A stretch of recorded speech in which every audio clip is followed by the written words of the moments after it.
नमस्कार दोस्तों, कैसे हैं आप लोग। उम्मीद करता हूँ खुश होंगे, मज़े में होंगे। तो दोस्तों, जैसा कि आप जानते हैं, मैं इस चैनल पर लेकर आता हूँ नए नए ऑडियो बुक्स जो होते हैं कॉमिक्स से, नॉवल से और स्टोरीज से। अगर आपको ऐसे कंटेंट पसंद है तो प्लीज़ मेरे वीडियोस को लाइक करें और चैनल को सब्सक्राइब करें, क्योंकि मैं ऐसे कंटेंट लाता रहता हूँ। तो चलिए दोस्तों, इसी नोट पर आज की वीडियो शुरू करते हैं। आज की वीडियो में मैं आपको सुनाने वाला हूँ पलटवार नॉवल का पार्ट 10। इसके बाकी के 9 पार्ट्स आप ऑलरेडी सुन चुके होंगे, और अगर आपने नहीं सुने तो उनके लिंक्स आपको ऊपर आई बटन से मिल जाएंगे। तो चलिए दोस्तों, ज़्यादा देरी ना करते हुए शुरू करते हैं पलटवार नॉवल का पार्ट 10। विमल हरनबी रोड सिमरन के फ्लैट पर पहुंचा। ये टाइम है आने का, वो बुनबुनाई। क्या हुआ टाइम को? विमल की भवें उठी। 10 ही तो बजे हैं। अरे इस मौसम में 10 कोई कम टाइम होता है? आम लोगों के लिए कम टाइम नहीं होता, लेकिन बारबाला के लिए होता है। मैं बारबाला नहीं हूँ, उसने मुंह भी सुरा, लेकिन बार मालिक के लिए होता है। अब बोलो, सारा दिन क्या करते रहे? पहले तुम बोलो, तुम्हारी तबीयत को क्या हुआ? बाद में फ़ोन किया तो कोई बोली तबीयत खराब हो गई थी और तुम एकाएक घर चली गई थी। यहाँ कॉल किया तो लाइन बिजी मिली, हर बार बिजी मिली। मैंने जानबूझकर रिसीवर ऑफ किया हुआ था। क्यों भला? परमार की वजह से बार बार फ़ोन करता था। कभी बार के धंधे से ताल्लुक़ रखती कोई बात के लिए, तो कभी मेरा हालचाल पूछने के लिए। मुझे परेशानी होती थी, मैं रेस्ट के लिए घर आई। ऐसे रेस्ट नहीं हो पाता था, इसलिए रिसीवर ऑफ कर दिया। हाँ, ये ना सोचा कि मेरा भी फ़ोन आना था। सोचा, फिर ये भी सोचा कि फ़ोन नहीं मिलेगा तो तुम यहाँ आ जाओगे। मैं ना आता तो, फ़ोन ही ट्राई करता रहता तो। तुम ऐसा नहीं करने वाले थे। मेरा दिल गवाही दे रहा था कि तुम आओगे। अच्छा जी, दिल के मामले में मेरे दिल ने आज तक गलत गवाही नहीं दी। दिल का मामला? हाँ, वो बड़ी दिलेरी से बोली, दिल का मामला। वैसे 10 बज गए दिखाई दिए तो नाउम्मीदी तो होने लगी थी। फिर तो दिल की गवाही 100% ना हुई, डावाडोल हुई। वो इसलिए क्योंकि अभी मैं तुम्हारे मिजाज को पूरी तरह से नहीं समझी हूँ। मिजाज को क्या, तुम्हारे किरदार को ही पूरी तरह से नहीं समझी हूँ। विमल हंसा। किरदार में क्या नहीं समझी? वो बोला, तुम्हारे इर्द गिर्द मुझे बहुत पर्दादारी दिखाई देती है। शुरू में सबके साथ होता है, फिर तमाम पर्दे अपने आप उड़ जाते हैं। फिर कब? चंद मुलाकातों के बाद। होंगी? क्यों नहीं होंगी? यूँ समझो कि शैतान ने घर देख लिया है। वो हंसी। मैं शैतान को वेलकम करती हूँ। अब बोलो, तुम्हारी तबीयत को क्या हुआ? बोलती हूँ, पहले बताओ, खाना खाया? नहीं, मैंने भी नहीं खाया। हरनबी रोड पर ही एक बढ़िया रेस्टोरेंट है जो डिलीवरी करता है। मैं फ़ोन करके खाना वहाँ से मंगा लूँगी। अभी मैं तुम्हारे लिए ड्रिंक बना के लाती हूँ। बोलो, मंजूर? मंजूर। बैठो। उसने विमल की छाती पर हाथ रखकर बड़ी अदा से इटलाते मुस्कुराते हुए उसे पीछे सोफे पर धक्का दिया। आती हूँ। ठीक है। वो चली गई। पीछे विमल प्रतीक्षा करता रहा। थोड़ी देर बाद वो एक ट्रे पर 2 ड्रिंक्स और पीनट्स का एक बाउल रखे लौटी। उसने ट्रे को सेंटर टेबल पर रखा। उसमें से एक ग्लास उठाकर विमल को थमाया, दूसरा खुद थामा और फिर जाम टकराती बोली, चीयर्स। चीयर्स। विमल बोला, to our long long association. आमीन। दोनों ने ग्लास से घूंट भरा। मैं तुम्हारे पीछे पाइप सुलगाने लगा था, विमल बोला। फिर ये सोच के इरादा छोड़ दिया कि सरदारनी के घर में बैठा हूँ। तुम पाइप पीते हो? हाँ। अब सुलगा लो, मुझे कोई एतराज़ नहीं। अब ज़रूरत नहीं। पाइप का ख्याल मुझे तब आता है जब मैं तन्हा बोर हो रहा हूँ। अब तो तुम साथ हो। वो मुस्कुराई। अब बोलो, क्या हुआ था तुम्हारी तबीयत को? सच बोलूँ? हाँ, कुछ नहीं हुआ था। एकाएक यूं ही जी चाहने लगा था कि घर जाकर बैठूं और दुआ करूँ कि तुम आ जाओ। तुम्हारी दुआ कबूल हुई। देख लो, मैं आ गया। शुक्रिया। शनिवार कहाँ गायब हो गए थे? यहीं था, तुम्हें मालूम ही तो है। रात को रैन बसेरा कहाँ किया? रेलवे स्टेशन के रिटायरिंग रूम में। यहाँ क्यों ना आए? यहाँ कुत्ता काटता था? कुतिया काटती थी। यूं ही, कहीं तुम्हें ये न लगे कि पीछे ही पड़ गया। नहीं, मुझे नहीं लगने वाला था। तब मालूम तो नहीं था ना। आज रात का क्या इरादा है?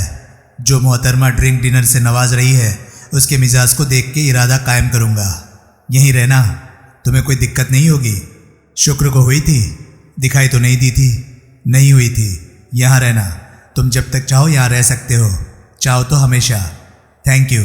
अब बोलो, क्या करते रहे सारा दिन? मनकोटिया के पीछे पड़ने का इरादा था, लेकिन टाइम ही ज़ाया हुआ। क्यों भला? कहीं दिखाई ही ना दिया, न शंकर रोड के अपने शोरूम में और ना नेपोलियन हिल की अपनी कोठी में। ऐसा होता तो नहीं। शोरूम में तो पूरा टाइम बैठता है, खास तौर से क्लोजिंग के वक्त। आज तो वो किसी भी वक्त वहाँ नहीं था। कहाँ चला गया होगा? जवाब इतना मुश्किल तो नहीं। क्या कर्टेसी रंजीत पासी उसे जो मौका हासिल हुआ है उसे कैश कर रहा होगा। चौधरी और उसकी भतीजी के साथ सत्संग कर रहा होगा। तुम्हें मालूम था उसका शोरूम कहाँ है, उसका घर कहाँ है? कहाँ मालूम था? कैसे मालूम होता? मैं तो इस शहर में अजनबी हूँ। तो कैसे मालूम हुआ? पूछताछ से मालूम हुआ। वो बड़ा ज्वेलर बताया जाता है। शोरूम की बाबत तो जिस पहले शख्स से पूछा उसी ने बता दिया। घर का पता डायरेक्टरी में देखा। ठीक, अभी तुमने कहा था परमार बार बार फ़ोन करता था। क्या वो लौट आया हुआ है? हाँ, तुमने तो कहा था वो कल बल्कि परसों लौटने वाला था। आज ही आ गया। वजह पता नहीं, न मैंने पूछी न उसने बताई। ओह, अब कल का क्या प्रोग्राम है? कल मनकोटिया को वॉच करूँगा। किस हासिल की उम्मीद में? चौधरी का पता लगने की उम्मीद में। उसके पीछे लगा तो हो सकता है मैं उस जगह तक पहुँच जाऊँ जहाँ उसने चाचा भतीजी को छुपा कर रखा हुआ है। ऐसी जगह कौन सी होगी? तुम बताओ, तुम्हें उसकी खुफिया जगह की कोई वाकिफियत है? नहीं, रंजीत पासी को हो सकती है। तुम मुझे उसका पता बताने वाली थी, लगता है भूल गई। नहीं तो बताती क्यों नहीं हो? बताती हूँ, पहले ग्लास खाली करो। मुझे जल्दी नहीं। मुझे है, सारा दिन यहाँ बैठी बोर होती रही, साला नशा ही नहीं हो रहा।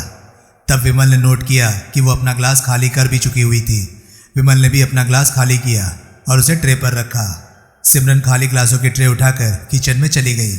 जब लौटी तो नए ड्रिंक्स के साथ एक कागज़ का पुर्जा भी लाई जो उसने विमल को सौंप दिया। इस पर पासी के घर का पता और घर की लैंडलाइन का नंबर दर्ज है, वो बोली। विमल ने देखा पता सुभाष नगर का था। कहाँ है ये सुभाष नगर? जॉर्ज टाउन से आगे पड़ता है, वो बोली। जॉर्ज टाउन क्रिश्चियनों की बहुताहत वाला मशहूर इलाका है, कोई भी बता देगा। उसको पार करके जो कॉलोनी आती है वो सुभाष नगर है। ठीक, विमल ने पुर्जे को दोहराकर जेब में रख लिया। सिमरन ने ट्रे पर से ड्रिंक उठाकर उसे थमाया। मैं तुम्हें बताना भूल गई थी, वो बोली। जॉनी वॉकर ग्रीन लेबल है, चलेगी ना? अरे ये तो मेरे होश उड़ा रही है। एक पैक से तुम कहती हो तुम्हारा कुछ भी नहीं बना। मुझे लग रहा है मेरे से ये दूसरा पैक भी पिया नहीं जाएगा। ऐसी बात नहीं, मेरा तो मूड खराब है। तुम्हारे साथ तो कोई प्रॉब्लम नहीं, फिर भी मैं सच कहता हूँ, मुझे कुछ हो रहा है। बढ़िया बढ़िया। तुमने ग्रीन लेबल पहले कभी नहीं पी? नहीं, कभी नहीं पी। तभी तो। लेकिन वो जोश में बोली, होने दो जो होता है। ओके, होने दो। वो बार बार निगाह वॉल क्लॉक पर डाल रही थी और इस बात पर निगाह रख रही थी कि पिछला जाम खत्म किए उसे 5 मिनट हो चुके थे या नहीं। आखिरकार जब उसे लगा कि 5 मिनट हो चुके थे तो उसका मिजाज बदला। उसने एक ही बार में अपना ग्लास खाली किया। विमल की उंगलियों से उसका भरा हुआ ग्लास निकालकर मेज़ पर रखा और उसकी जगह उसे खाली ग्लास थमा दिया। विमल ने कोई एतराज़ ना किया। सिमरन ने उसकी जेबें टटोली और सारे जिस्म पर हाथ फिराया। एक जेब में से अरविंद पॉल का आइडेंटिटी कार्ड और ड्राइविंग लाइसेंस बरामद हुआ। वो सन्नाटे में आ गई, यानी कि परमार का शक सही था।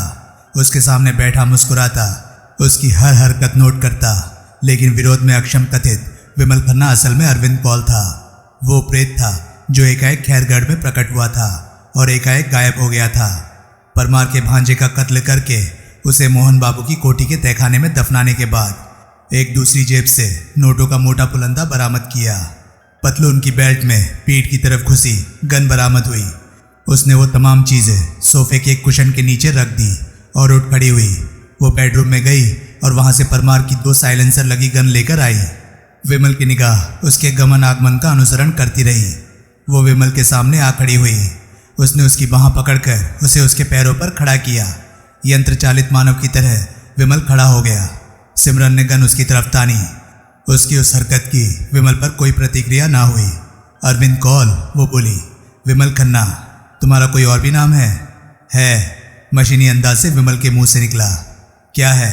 और कई नाम है। क्या है? गिरीश माथुर, बनवारी लाल, रमेश कुमार शर्मा, कैलाश मल्होत्रा, बसंत कुमार, नितिन मेहता, कालीचरण, पीएन घड़ीवाला, राजा गजेंद्र सिंह, सुरेंद्र सिंह सोहल। सिमरन भौचक्की सी उसका मुंह देखने लगी। तुम? उसके मुंह से निकला, तुम वो सोहल हो? हाँ, वो सोहल हो? हाँ, चैम्पुर का दाता। कुछ लोग मुझे ऐसा कहते हैं, लेकिन वो मेरा नाम नहीं है। तुम वो शख्स हो जिसे मोहन बाबू ने चिट्ठी लिखी थी? हाँ, और तुम वो घटिया, जलील, बेवफा, बेहया, बेहिजाब, बेहुदा औरत हो चिट्ठी में जगमोहन ने जिसका जिक्र किया था। जगमोहन तुम्हारे लिए मोहन बाबू। तुम वो बदजात, बदबख्त, बदइखलाक औरत हो जिसने यार की चिता की राख ठंडी होने का इंतजार न किया और नया यार गांठने की तैयारी शुरू कर दी। नया यार? मैं, दिल का ताज़ा तरीन मामला। लेकिन मुझे रंडी का यार बनने का कोई शौक नहीं। सिमरन ने तड़प कर एक झन्नाटेदार झापड़ विमल के चेहरे पर रसीद किया। विमल की गर्दन फिरकनी की तरह घूमी। उसके गाल पर सिमरन की उंगलियां उछल आई, लेकिन चेहरे से मुस्कुराहट ना पूछी। चलो, वो बोली। कहाँ? अपनी मौत से मिलने। कहाँ मिलेगी? यहाँ से बाहर चलो। विमल अपने स्थान से ना हिला। सिमरन ने आगे बढ़कर उसकी बाह में यूं अपनी बाह पिरोई कि उसके हाथ में थमी गन उसके कोट की आस्तीन के नीचे छुप गई। उसने विमल को जबरन बाहर की तरफ चलाया तो वो बड़े सहज भाव से उसके साथ चलने लगा। वैसे ही चलते वो फ्लैट के मुख्य द्वार पर पहुंचे। सिमरन ने खाली हाथ से उसकी चिटकनी गिराई और दरवाजे को धक्का दिया। वो बाहर निकले तो उसे महरून रंग का सलवार सूट पहने एक औरत तेजी से सीढ़ियाँ चढ़ती दिखाई दी। न जाने क्यों उसे लगा कि दरवाज़ा खुलने से पहले वो दरवाजे पर थी। नहीं, वहम था उसका। बाहर पहुंचकर उसे ख्याल आया कि वो फ्लैट की चाबी साथ लाना भूल गई थी। भीतर चाबी कहाँ रखी थी उसने? किचन में? नहीं, शायद बेडरूम के ड्रेसिंग टेबल पर। अपनी उस गलती के लिए अपने आप को कोसते हुए उसने दरवाजे को भिड़काकर बंद कर दिया और विमल के साथ सीढ़ियाँ उतरने लगी। भीतर जाके चाबी लाने के लिए चाबी को ढूंढना पड़ता। विमल को भीतर साथ ले जाना पड़ता, क्योंकि बाहर अकेला खड़ा वो उसे नहीं छोड़ सकती थी। वापस लाना पड़ता, जो कि कीमती वक्ती बर्बादी का बड़ा जरिया बनता। इमारत से बाहर निकलकर वो विमल के साथ ब्लॉक के उस कोने की तरफ बढ़ी जिसके आगे की पार्क था। तुमने परमार के भतीजे का कत्ल किया था? रास्ते में वो बोली। हाँ, अब परमार भी निशाना है? हाँ, और क्या किया? थानेदार डोभाल का कत्ल किया। और कौन निशाना है? एक तो तुम ही हो। वो हड़बड़ाई। मैं क्यों? अपनी मौजूदा हरकत की वजह से। इस हरकत के सिरे पर तुम्हारी मौत खड़ी है। खुद मर जाओगे तो मुझे कैसे मारोगे? मर जाऊंगा तो ना, यकीन जानो नहीं बचोगे। जब तक सांस तब तक आस। और क्या इरादे हैं? पता नहीं। सोने का क्या करोगे? छीन लूंगा। किससे छीन लोगे? जिसके पास भी होगा। वो ब्लॉक के सिरे पर पहुंचे और आगे पार्क में दाखिल हुए। पार्क उस घड़ी सुनसान पड़ा था और माहौल में सर्दियों की धुंध छाई हुई थी, जो कि वहाँ की हरियाली की वजह से और भी गहरा गई हुई थी। हम कहाँ जा रहे हैं? विमल ने पूछा। तुम्हारी आखिरी मंजिल की तरफ, सिमरन बोली, जो कि अब ज़्यादा दूर नहीं है। बस पहुँचे कि पहुँचे। तुमने अपने मोहन बाबू से पंगा क्यों किया? नहीं किया। फिर भी कुछ किया तो उसकी ज़िंदगी में ना किया। मैं उसकी ब्याहता बीवी नहीं थी, जो उसकी मौत के बाद उसके नाम की माला जपती बाकी ज़िंदगी काट लेती। होती भी तो ऐसा ना कर पाती। शायद तुमने ठीक कहा। यकीनन मैंने ठीक कहा। जितनी देर मेरा उसका साथ रहा, उसने मेरे साथ जो किया अच्छा किया, लेकिन एक बड़ी रंजिश वाला काम करने से बाज ना आया। क्या? तुम्हें चिट्ठी लिख दी। अपना सब कुछ तुम्हें, चैम्बूर के दाता को, उसके स्वर में व्यंग्य का पुट था, सौंप देने का इरादा बना लिया। सब कुछ? तकरीबन सब कुछ। फ्लैट, बार में पार्टनरशिप जैसी जिंदगी की कुछ सहूलियतें उसने मेरे लिए पैदा की, जिन्हें मैं ना गिनूं तो 50 लाख की एक रकम नकद मुझे दी, जो कि कुछ नहीं। वो मर न जाता, सोने के साथ मिस एडवेंचर ना होती तो वो कोई 25 करोड़ रुपया तुम्हारे हवाले करता। उसके मुकाबले में कुछ नहीं। लालची औरत को कुबेर के खजाने पर बिठा दो तो कहेगी कुछ नहीं। मैंने उसकी बहुत खिदमत की थी, जो कि उसने मुफ्त में कराई, फीस ना भरी। मैं कोई बाई हूँ? और क्या हो? जी तो चाह रहा है तुम्हारा दूसरा गाल भी सेक दूँ, लेकिन अब क्या फ़ायदा? अब तो हमारी मंजिल आ गई। विमल ने देखा उसने उसे एक बड़े पेड़ के करीब रोक लिया था। ये है हमारी मंजिल? वो बोला। हाँ। उसे पेड़ के तने के करीब छोड़कर वो परे हटी और उसने उसकी तरफ साइलेंसर लगी गन तान दी। मरने के लिए तैयार हो जाओ। मरने के लिए तो मैं हमेशा तैयार रहता हूँ। अभी कुत्ते की मौत मरोगे। बहादुर कभी कुत्ते की मौत नहीं मरता। बहादुर की मौत मरता है, और जो बहादुर की मौत मरता है वो कभी नहीं मरता। सिर देने सिर रहत है, सिर राखे सिर जाए। बकवास बंद। एक फायर हुआ। उस पर तनी गन में साइलेंसर लगा साफ दिखाई दे रहा होने के बावजूद गोली की आवाज़ स्तब्ध वातावरण में गूंजी। फिर सिमरन उसके सामने ढेर हो गई। मैंने जिंदगी में कभी गोली नहीं चलाई, देखो मर गई कि नहीं। विमल ने सब प्रयास आवाज़ की दिशा में गर्दन घुमाई। परे हाथ में धुआं उगलती गन थामे और किसी गहरे रंग का, जो कि अंधेरे में काला ही जान पड़ रहा था, सलवार सूट पहने एक औरत खड़ी थी। उसने आंखें फाड़ फाड़ कर उसकी सूरत देखी तो अंधेरे में वो पहचान में आई, सुहानी। शहजाद दादरवाला पास्कल के बार में मौजूद था और रह रहकर उस वाहियात जगह पर नाक चढ़ा रहा था। वेटर तीसरी बार उसका ऑर्डर पूछने आया था तो उसने मजबूरन बियर मंगा ली थी। बियर का मग अनछुआ उसके सामने पड़ा था और वो अपने उम्दा हवाना सिगार के कश लगाता उस शख्स का इंतजार कर रहा था जिसने फ़ोन पर अपना नाम नदीम हड्डी बताया था और रात की उस घड़ी में उसे एक्रेंसी में स्थित उस बार में अपना इंतजार करने को बोला था। होटल सी व्यू से इरफान के सामने उसने भिंडी बाजार की ट्रैवल एजेंसी का फ़ोन खड़काया था और इनायत दफेदार से बात करने की अपनी मंशा जाहिर की थी। जवाब में जैसा कि अपेक्षित था उसे नाम और फ़ोन नंबर छोड़ने को और कॉल बैक का इंतज़ार करने को बोला गया था। लेकिन जब 1 घंटे तक भी कॉल वापस नहीं आई थी तो वो होटल से रुखसत हो गया था। सारा दिन गुजर जाने के बाद अभी कोई आधा घंटा पहले उसे फ़ोन आया था और फ़ोन पर पास्कल के बार में पहुंचने का हुक्म हुआ था। आखिरकार एक निहायत पतला व्यक्ति उसके पास पहुंचा। शहजाद दादरवाला, वो बोला। हाँ भाई, मैं नदीम, फ़ोन पर बात किया था। नदीम हड्डी, जिसने मुझे इधर पास्कल के बार में पहुंचने को बोला था, वही।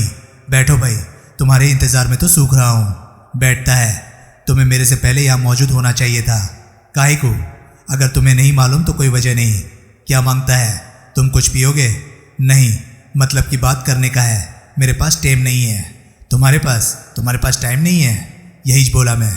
समझते हो मेरे पास टाइम ही टाइम है? मेरे को मालूम नक्को। तुम कौन हो? मैं दफेदार का खास है और दफेदार भाई का खास है। ऐसी चय, मेरे को दफेदार से बात करने का है। अभी जो प्रॉब्लम है मेरे को बोलो, मैं तुम्हारा प्रॉब्लम हल करेगा। नहीं कर पाएगा तो दफेदार को बोलेगा, फिर वो तो मेरे से बात करेगा। मैं अभी दफेदार से बात क्यों नहीं कर सकता? क्योंकि मैं ऐसा बोला, क्योंकि दफेदार ऐसा नहीं मांगता। आई सी। और प्रॉब्लम खास होने का है, रोकड़ा कम करने की बात नहीं बोलने का है, किस्तें करने का नहीं बोलने का है, टेम आगे सरकाने को नहीं बोलने का है, जुम्मे को एक मुश्त ड्रम सरकाने का है। वरना वो जानबूझकर खामोश हो गया। जोक वो मैं बजाऊंगा, लेकिन क्या लेकिन? बदले में मेरे को भी तो कुछ मिलना चाहिए। क्या मांगता है? Help, protection. कैसा हेल्प, कैसा प्रोटेक्शन? तुम्हें मालूम ही होगा कि मुंबई का सारा real estate business builders mafia के हाथों में है। मैं उन लोगों का हिस्सा नहीं हूँ, मैं इंडिपेंडेंट ऑपरेटर हूँ, इसलिए उन लोगों का कहर मेरे ऊपर टूटता है। क्या करते हैं वो? मेरे टेंडर में भांजी मारते हैं, मजबूर करते हैं कि मैं कोई टेंडर ना भरूं। फिर भी हिम्मत करता हूं तो जान से मार देने की धमकी देते हैं। उस धमकी से भी 2-4 होता हूं तो माली नुकसान पहुंचाते हैं। कैसे? अभी हालिया बात है, सोमवार 21 दिसंबर की रात की, जबकि कोलाबा में बनती मेरी एक इमारत का एक विंग ढेर हो गया। 22 दिसंबर के तमाम अखबारों में उस बाबत खबर छपी थी। पुलिस तक को मालूम था कि विंग खामखा ढेर नहीं हुआ था। उस पर मेरे दुश्मनों की, मेरे कंपिटिटर्स की नज़रें इनायत हुई थी, जिन्होंने विंग को बारूद से उड़वाया था। लेकिन हादसे की जिम्मेदारी मेरे ही सिर थोपी गई और मुझे ये कबूल करने पर मजबूर किया गया कि सब मेरी कोताही की वजह से हुआ था। मैंने गलत, कमज़ोर, सब स्टैंडर्ड बिल्डिंग मटेरियल इस्तेमाल किया था। अभी गनीमत हुई कि हादसा आधी रात के बाद हुआ, जिसकी वजह से किसी की जान न गई, वरना गिरफ्तारी के बाद मेरी जमानत न हो पाती। मेरे कंपटीटरों ने ऐसी चोट मुझे पहले भी पहुंचाई है, लेकिन वो इतनी बड़ी नहीं थी, इसलिए मैं उन्हें झेल गया था। लेकिन इस चोट ने मुझे पूरी तरह से हिलाकर रख दिया था। अभी कंस्ट्रक्शन बंद है, जारी है। उस विंग में भी जारी हो गया जो कि गिरा दिया गया था। लेकिन वहाँ 4 विंग और हैं और गिरे विंग को मिलाकर सबने 11 मंजिल तक उठना है। मैं दफेदार की डिमांड पूरी करता हूँ। मेरी मुकम्मल कंस्ट्रक्शन आइंदा दिनों में ढेर हो जाती है तो मैं सड़क पर पहुँच जाऊँगा और सड़क पर से मेरा अगला मुकाम जेल होगा, क्योंकि मैंने बैंकों से बड़े बड़े कर्जे उठाए हुए हैं। ये दोहरी मार तो मेरे को नहीं पड़नी चाहिए ना। ओह, तो जब तुम बोला कि बदले में मेरे को भी कुछ मांगता था तो तुम्हारा ये मतलब था? हाँ, मैं कुछ कमाऊंगा तो कुछ भाई की नज़र करूंगा ना। कौन है तुम्हारा कंपटीटर? ये मैं तुम्हें नहीं बता सकता। काहे? तुमने जाकर आगे मेरे कंपटीटर को बोल दिया तो जो बेड़ा गर्क मेरा कल होना है वो आज ही हो जाएगा। खामखा दादरवाला खामोश रहा। मेरे को नहीं बोलेगा तो किसको बोलेगा? तुम्हारे बॉस को, दफेदार को, भाई को नहीं? मुमकिन हो तो उसको। तो मेरे से लोचा कि मैं कंपटीटर को बोल देगा कि तुम भाई की पनाह मांगता है। दफेदार से लोचा नहीं कि वो तुम्हारे कंपटीटर को बोल देगा। माय डियर फ्रेंड, मैं तुम्हें नहीं जानता, मैंने कभी तुम्हारा नाम तक नहीं सुना, लेकिन भाई के राइट हैंड मैन के तौर पर इनायत दफेदार का नाम मैंने आम सुना है। इसलिए मेरे को जो बोलना है दफेदार को बोलना है। तो ड्रम सरकाने की ये तुम्हारी शर्त है? नहीं, शर्त लगाने की पोजीशन में मैं किधर हूँ। अभी बोला बराबर। रकम का इंतज़ाम तो मेरे से जैसे भी होगा मैं शुक्रवार तक करूँगा, लेकिन अगर दफेदार ने मेरे से रूबरू मिलना कबूल ना किया तो इसे मैं अपने ऊपर हुआ भारी जुल्म समझूंगा। कुछ क्षण खामोशी रही। तो मेरा नंबर नहीं मिलता? फिर एकाएक नदीम हड्डी बोला, अभी मैं शाम को लगाया तो बड़ी मुश्किल से मिला। तुमने वो नंबर लगाया था जो डायरेक्टरी में छपा है। डायरेक्टरी में जो 3 नंबर छपे हैं, शाम को उनमें से 2 खराब थे। तभी इरफान की राय पर दादरवाला ने जानबूझकर 2 नंबर खराब करके रखे थे ताकि सारी कॉल तीसरे पर आती और वो अक्सर बिजी मिलता। बकौल इरफान यूं उसको माइक्रोचिप वाला विजिटिंग कार्ड सरकाने का बहाना मिलता, जिस पर और भी मोबाइल समेत कई नंबर दर्ज थे। उस बाबत इरफान की दूरदर्शिता उस वक्त काम आ रही थी। ये मेरा कार्ड लो, दादरवाला बोला। इस पर मोबाइल और घर के कनेक्शन के समेत 7 नंबर दर्ज है। कार्ड दफेदार को देना, कोई तो नंबर मिलेगा। ठीक है, मैं बड़ा बाप से बात करेगा, वो ठीक समझेगा तो मेरे को किधर बुलाएगा। मैं दिल से शुक्रिया बोलूँगा। अभी जाता हूँ। ठीक है। विमल और सुहानी चौहान सिमरन के फ्लैट पर मौजूद थे। तब तक विमल पर से परमार की फैंसी गोली का असर खत्म हो चुका था और वो नॉर्मल हो चुका था। सुहानी ने वहां मौजूदगी पर आशंका जाहिर की थी, लेकिन विमल को यकीन था कि सुबह उजाला होने से पहले लाश बरामद नहीं होने वाली थी और उसके बाद भी उसकी शिनाख्त दरकार होती, जो कि ज़रूरी नहीं था कि तत्काल हो जाती। इसलिए वो थोड़े अरसे के लिए वहाँ सेफ थे। गन, मर्डर वेपन, विमल तस्दीक कर चुका था कि वही थी जो कि हजरती की मिल्कियत थी और उससे खैरगढ़ में वास्ता पड़ने के बाद से उसके अधिकार में थी। उसने गन पर से उंगलियों के निशान अच्छी तरह से पोंछकर उसे वहीं लाश के करीब फेंक दिया था। वो ऐसा करना अफोर्ड कर सकता था क्योंकि अब उसके पास उससे ज़्यादा फैंसी साइलेंसर से लेस गन थी। विमल कई बार सुहानी का शुक्रिया अदा कर चुका था। फ्लैट में आकर भी फिर बोला, मेरी जान बचाने का शुक्रिया। सुहानी मुस्कुराई। तुम अपनी राजी से उसके साथ जा रहे थे? फिर बोली, क्या तुम उसके इरादे से वाकिफ नहीं थे? वाकिफ था। कैसे? उसने खुद मुझे बताया था कि वो मुझे शूट कर देने के लिए फ्लैट से बाहर ले जा रही थी। फिर भी साथ चल दिए? चल न दिया, चलाया गया। तुम्हारी मर्जी के बिना? हाँ। ऐसा कैसे हो सकता है? मैं हैरान हूँ। कोई चाल चली उसने मेरे साथ, कोई खेल खेला जिसकी वजह से मेरे जिस्म पर मेरा कंट्रोल हट गया। शायद विस्की में मिलाकर कुछ पिला दिया। कमाल है, गन कैसे काबू में की? मैं की होल में से भीतर झांक रही थी, जबकि उसने तुम्हारे पास से बरामद करके गन को सोफे के कुशन के नीचे रखा था। ओह, तुम्हें साथ ले जाते वक्त वो दरवाज़ा लॉक करके नहीं गई थी, इसलिए उसके सीढ़ियों का मोड़ काटते ही मैं ऊपर से नीचे आई, फ्लैट में दाखिल हुई और गन कब्जा ली, जो कि क्या खूब काम आई। हाँ, वो यहाँ ताला लगा कर जाती तो क्या करती? मुझे मर जाने देती? नहीं तो क्या करती? कुछ तो करती, ईंट उठा कर मारती, कुछ तो करती ज़रूर। जिंदगी में पहली बार गोली चलाई, फिर भी भेजा उड़ा दिया। इत्तेफाक की बात है। यहाँ कैसे पहुँच गई? सोचो, ट्रेन छोड़ दी, शुरू से ही मेरे पीछे लगी हो। हाँ, जहाँ मैं गया वहाँ तुम गई। हाँ, कहाँ कहाँ गई? सब जगह। सुनामपुर भी? हाँ, जबकि सुनामपुर मैं खुद कार चलाकर बाई रोड गया। जवाब में वो मुस्कुराई। फिर भी मुझे खबर ना लगी, क्योंकि तुम्हें ये अंदाज़ा नहीं था कि कोई खास तौर से मैं यूँ तुम्हारे पीछे लगा होगा। किस उम्मीद में पीछे लगी? हिस्सा हासिल करने की चाह अभी भी बरकरार है। हाँ, यानी कि मेरी बात पर यकीन नहीं था कि माल लुट गया, अब है। फिर भी पीछे लगी हो? हाँ। वजह? क्योंकि तुम माल के पीछे लगे हो।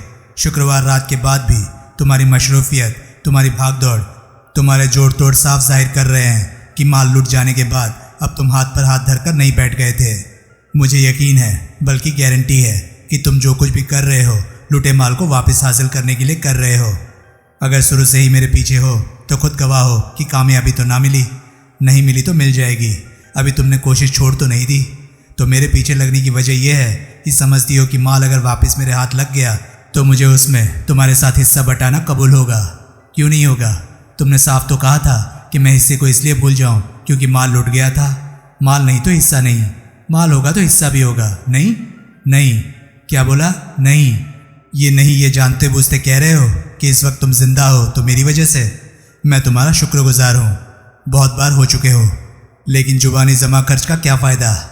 अब तुम क्या समझते हो, मैंने तुम्हारी जान बचाई, उस कोशिश में खून से अपने हाथ रंगे, इसलिए क्योंकि तुम मेरे सगे वाले हो।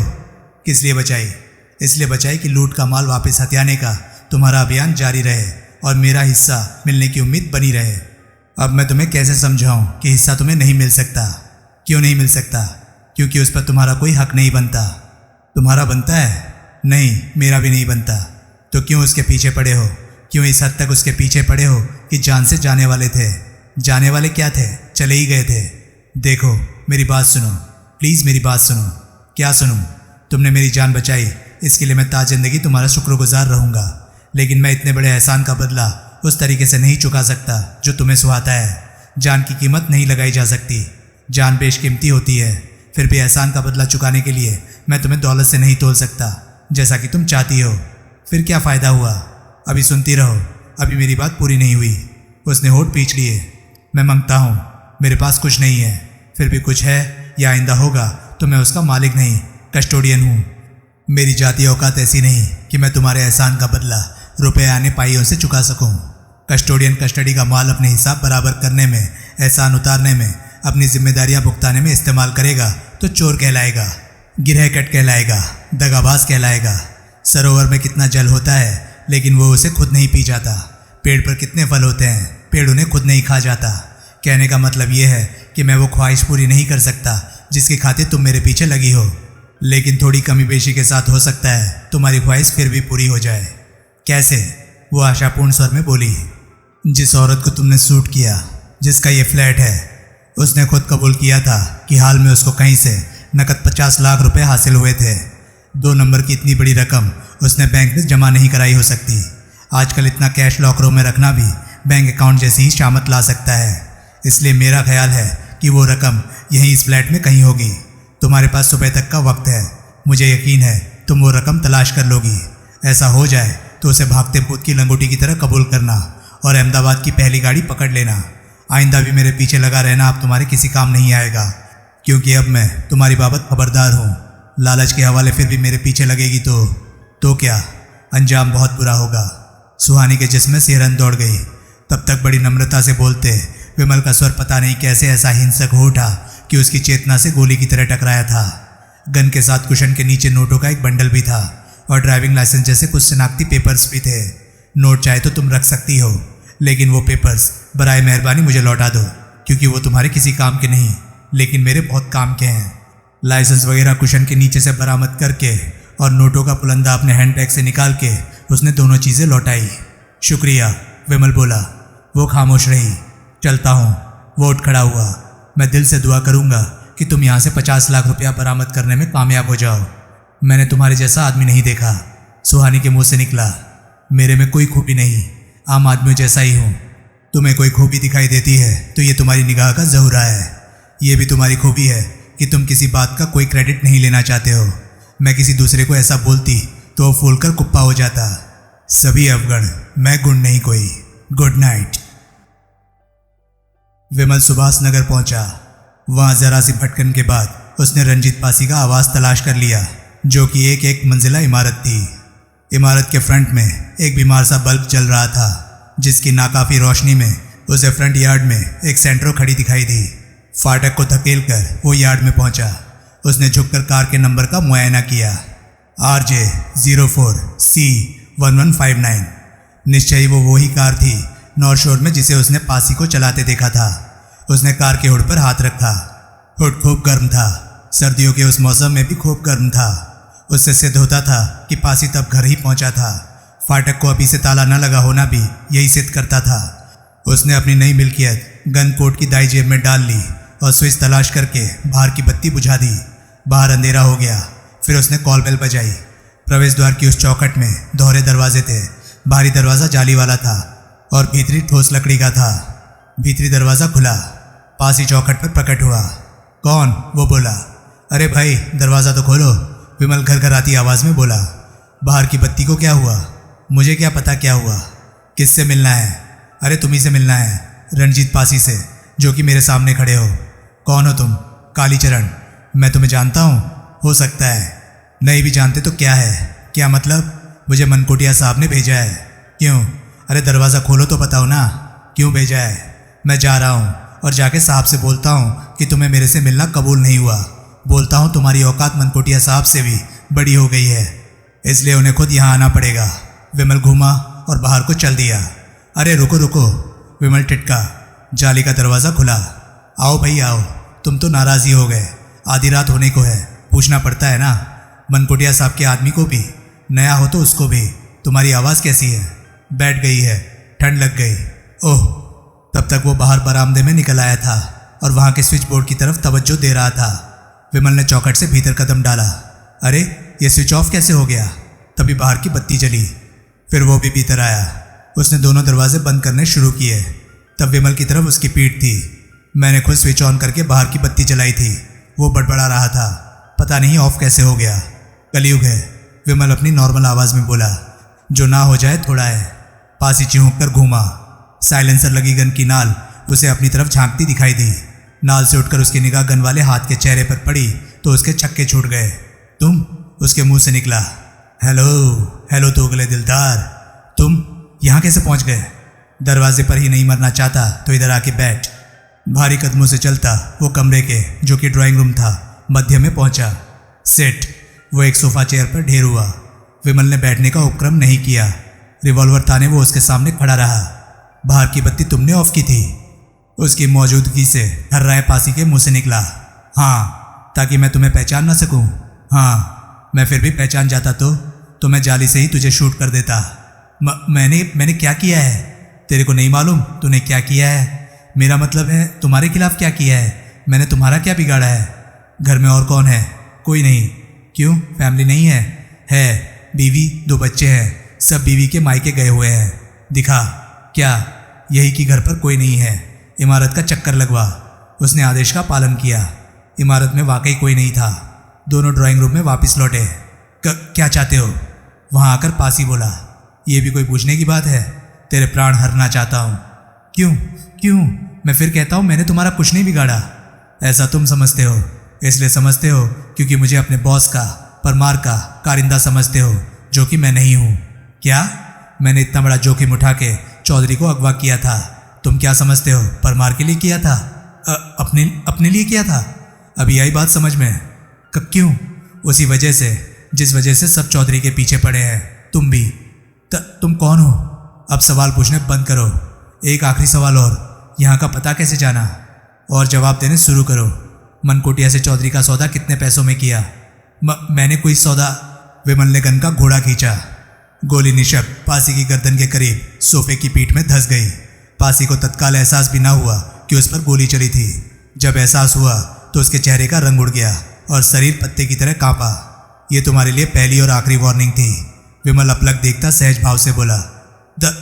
2 करोड़ की एवज में तुम्हें अपनी आत्मा शैतान के पास गिरवी रखना कबूल हुआ? उसके मुंह से बोलना फूटा। चौधरी और उसकी भतीजी इस वक्त नॉर्थ शोर की कोटा स्टोन के एक्सटीरियर वाली कोठी में कैद है। पासी ने चौंक कर सिर उठाया। जो मनकोटिया की मिल्कियत है और जिसका अपना प्राइवेट बीच है। तुम्हें कैसे मालूम? सवाल नहीं, सवाल मैं करूँगा, तुम जवाब दोगे। You know? यस। चाचा भतीजी उस कोठी में है? हाँ। आज शाम जब तुम वहाँ गए थे तो तुम्हारे साथ कौन था? मेरे ख्याल से वो मनकोटिया का वकील कम ट्रबल शूटर समीर महाजन था। हाँ या नहीं? हाँ या ना में जवाब दो। हाँ। क्या करने गए थे? मैं एक्सपर्ट डाइवर हूँ। डाइविंग मेरी हॉबी है। आइंदा दिनों में मनकोटिया को कोई एक्सपर्ट गोताखोर की ज़रूरत पड़ने वाली है, लेकिन वो किसी अजनबी गोताखोर को एंगेज नहीं करना चाहता। महाजन से उसे मालूम हुआ था कि उसकी वो ज़रूरत मेरे से पूरी हो सकती थी। इसी सिलसिले में उसके साथ था। मनकोटिया नॉर्थ शोर पर था? नहीं था।